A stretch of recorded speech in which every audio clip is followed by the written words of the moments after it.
This is Mark and Charity's Coffee Podcast.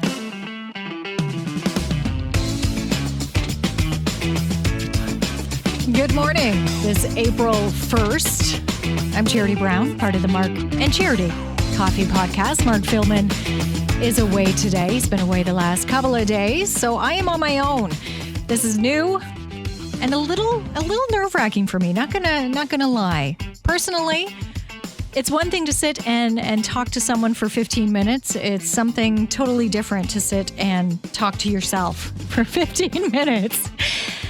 Years of experience doing it on the air, but only in 30-second to 60-second increments. To sit here and to actually do it throughout a coffee break, well, we'll muddle through and see how it goes. But an interesting morning this morning. It is April the 1st, April Fool's Day. And I admit there's some pressure attached to that day in more ways than one.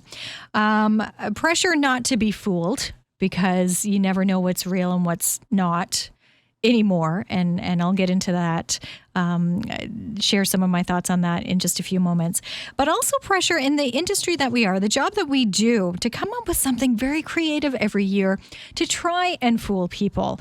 Last year, Mark and I played Carly Rae Jepsen for an entire hour. That was our prank from 7 until 8 a.m. Carly Rae Jepsen's Call Me Maybe was the only song we played during the 7 o'clock hour. And it was amazing. I will say it is one of the top 5, if not top 3, April Fool's pranks I have been a part of, because it was so simple and it created such reaction from listeners. They ate it up, and it was very well done. I think we did a good job with it. We didn't acknowledge it at all. We just continued on with our show, and that was the song that just played during the 7 o'clock hour.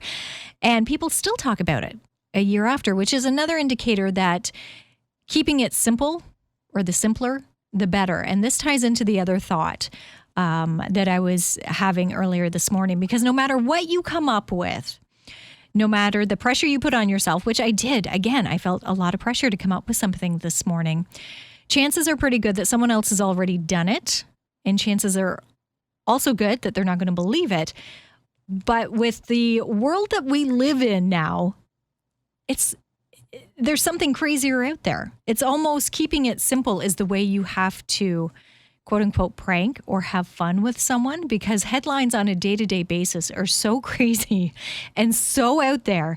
You are left questioning it anyway. Questioning yourself, questioning the story. Is that real? And especially when we've experienced fake news as we have in the last 5-6 years, we do question everything now. So it's a lot harder to fool people in general, but also to take news seriously. For instance, I had a whole page of headlines this morning that when I saw, I thought, this can't be real. This has to be an April Fool's.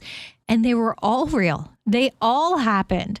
So is April Fool's really a thing anymore? Or is simpler better? Is simply just getting back to basics? We put it up on social for you to share some of your favorite April Fool pranks in the past. And the majority are those simple little actions. For instance, a few of you have experienced the taking out the sugar and adding salt. I'd say that's a pretty common one. Yeah. Another one, I believe it was Janet wrote in and said that her office actually was influenced by the show The Office. Everything in it was wrapped in tinfoil by her coworkers. I was waiting for the Jell-O and the stapler comment, but it's the more elaborate ones where it's just too close to home. It really is. And a few years ago, we didn't do anything, because at that time, that's when the pandemic had come out, had been issued. And it was really kind of that thought of nothing we do is even going to compare to what is actually going on. And again, that thought came to mind today, that it really has come to that. It's a crazy world. So anything we do on April Fool's, it's almost to bring it back to a simpler time and familiarity, and to just bring a smile as opposed to tricking someone, because there's the other side of that too. Some can go very, very wrong, which again, we spoke of this morning, and people think it's funny and really it's not. Like the woman who said that she killed her husband and called her sister and wanted her to help her clean it up. again, there could be some underlying issues there because the sister didn't see the funny part of that. And no, she in fact called the police and had her sister arrested. Luckily, the husband showed up safe and sound. But that to me isn't a funny joke. That's not April Fool's. That's, again, yeah, kind of falls in the realm of and not to bring it up because I know everybody's tired of it, but the Will Smith, Chris Rock, not so funny. Yeah, not entertaining that way.